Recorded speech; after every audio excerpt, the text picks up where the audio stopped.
This recording is with regards to Math 121 Assignment C, which deals with hypothesis testing. It's an example of number 28, which is a chi-square test for independence. So let's go to the assignment. So we are here in assignment C, number 28. And it says a researcher was interested in the relationship between major and mathematics.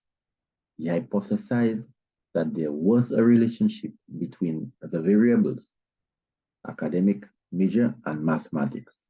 For this objective, the data is represented in the following table.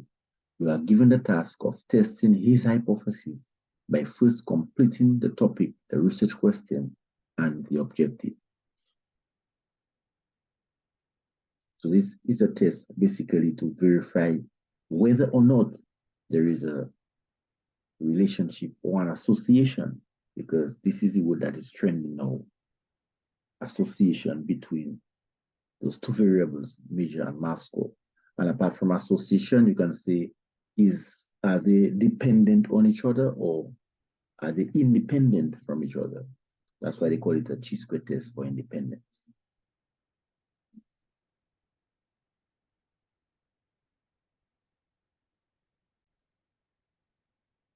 So here we are back at the example, and the topic, we can call it major and math score.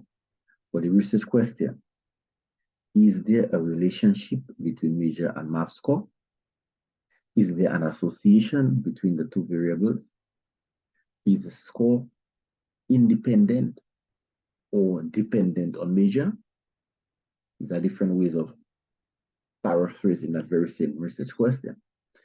Now, every question requires an answer, and if you answer the question without empirical data, it is called a hypothesis or claim.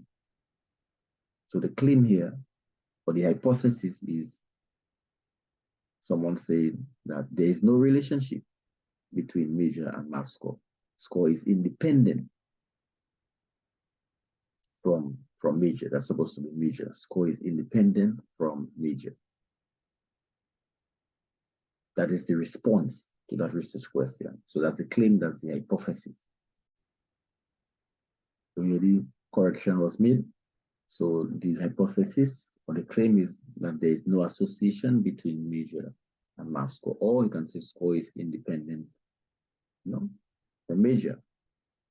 Now, the objective now is to determine whether or not there is an association between major and math score, to determine if, score is independent from major. Now, according to the steps that we know, we have to first identify the chi-square test to use. Just for confirmation for this step, we go to the file labeled research project and hypothesis testing. The first step is to identify the appropriate chi-square test. Here we are studying 3: chi-square test goodness of fit, chi-square test for randomness, chi-square test for independence or no association. This is a chi-square test for no association. So the next step now is to state the pair of hypotheses, the null and the alternative. So for a chi-square test for no association, chi-square test for independence, the null will be saying that there is no association between the two variables. They are independent of each other. And the alternative will be saying that there is an association between the two variables. They are dependent on each other. That is how it is set. So the null must say that. So anywhere in the world you are doing a chi-square test for independence, the null must say, it is obliged to say that there is no relationship, there is no association, they are independent of each other, and the alternative must say that they are dependent on each other or that there is an association. So as you can see in the example, that is what is stated by the HO and the HE respectively. The HO is saying that the score is independent from major, no association, and that happens to be the claim. And the alternative is saying score is dependent on major, yes, there is an association. Now, we normally consider this as two persons debating. One is called null, one is called the alternative. Now, when two persons are debating, the decision most times it's not left up to them because they will always be biased to themselves. So you need a third party, a third somebody, a judge, a referee, to decide who wins. Now, that judge or referee must use a rule, must use something. The rule is the distribution curve and the critical region and the critical value, because we are taking a critical value approach. And that coincides with the steps number 3. We have to sketch a distribution curve, which is the rule. Skew to the right. Shade the critical region, which is on the right because we are doing a chi-square test. So in this course, all chi-square tests are skewed to the right and the critical region is on the right. And the critical value has to be placed on a critical point, which will be a positive number. And here you can see this was done. Here you have the critical value on the critical point, and the critical region was shaded. The critical region is where it will be said if it's to reject the null or not. And the non-shaded region will say do not reject the null. So this is how the setup is. The rule is that the null is the statement to be nullified. So if the test statistic lands in the critical region, the null will have to be nullified, or the null will be rejected. And if the test statistics land in the non-critical region, it will be said that the null will not be rejected. Do not reject the null. So it depends on where the test statistics lands. That is the rule. Now the test statistic now can be considered the referee, can be considered the third person. And the third person now, the referee judge, is using that rule to make the decision, either to reject or not to reject the null. So after the rule has been set up, which is the distribution curve, skewed to the right, critical region is on the right, critical value on the critical point, we're going to calculate the test statistic. We're going to call up the third person, the referee or the judge. And that will bring us to the following step: calculate the test statistic, or the judge or the referee, let's call it so. And here's the formula to do so: the sum of the observed minus the expected all squared divided by the expected. So basically, you're trying to see if there's a change between two sets of numbers, an observed and expected. So most likely, probably why they call this a chi-square, because CH, change starts with CH, and this is a symbol for CH in Greek. So probably that is why they choose this symbol to name that type of test, because when you look at it carefully, you are comparing two sets of numbers, what was observed and what was expected, to see if there's a change between the two. You see it's CH for change, chi-square.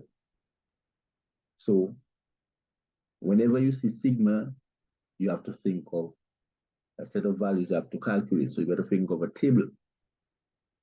Now we need to calculate the expected values, because the set of numbers that you see that were given in the assignment, here it is in the example, and here it is in the assignment. These are the observed values.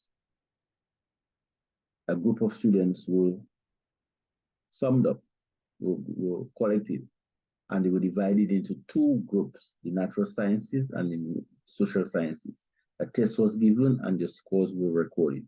So, for example, this 40 says that there are 40 students from the natural sciences who scored less than 60, 90 from the natural sciences who scored more than or equal to 60, 70 from the social who scored less than 60, and 72 from the social sciences who scored at least 60%. And by the way, that's the contingency table. So here's the example. The observed values are 47, 53, 20, and 80. So we have to calculate the expected value. The expected value for chi-square test of independence is the row total times the column total divided by the grand total. So here you have it. For the expected value for 1, the first expected value, here it is. The row total is 100, the column total is 67. 100 times 67 divided by 200. 200 is the grand total. For this example, is 200 students that were tested, 100 from the natural, 100 from the social. And we get 43.5 for the first expected, and this was done for all four of them. And here you have the expected value. So now we have the observed and the expected. So now we can calculate the chi-square contributions. O minus E all square divided by E. 47 minus 33.5 all square divided by 43.5, etc. So here we have four chi-square contributions.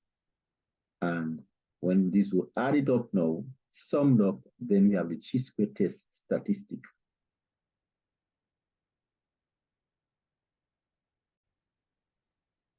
So here's an illustration of how this calculation can be done using Excel or Google Sheets. You list the observed values and you list the row totals and the column totals. And you can use that to calculate the expected value. Here is the formula: row total times column total divided by the grand total. Okay, and you can repeat this formula for each one. Okay, and then here now we calculate the expected value, the observed, which is in the A1, minus the expected, which is in D1, all squared divided by the expected, which is in D1. And this will calculate it for all four, that's the chi-square contributions. And then the sum formula was utilized to calculate the sum, which will give us the chi-square test statistic.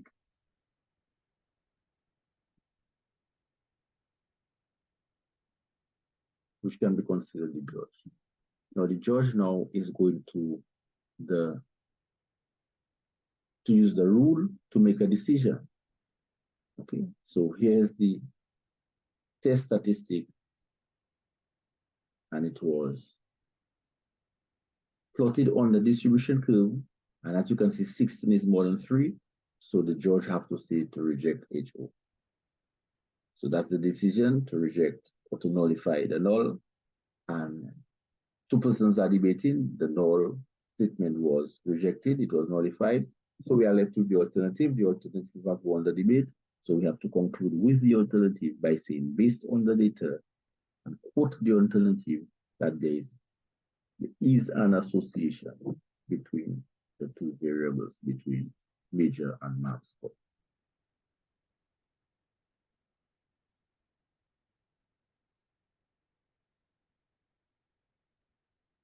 So because the null was rejected, that's why the conclusion was the alternative. And the null was rejected because the test statistic is in the critical region.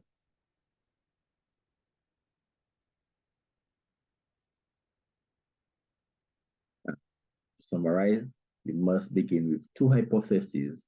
After the test is done, one of them will be the conclusion. And it so happens that is the alternative that was the conclusion.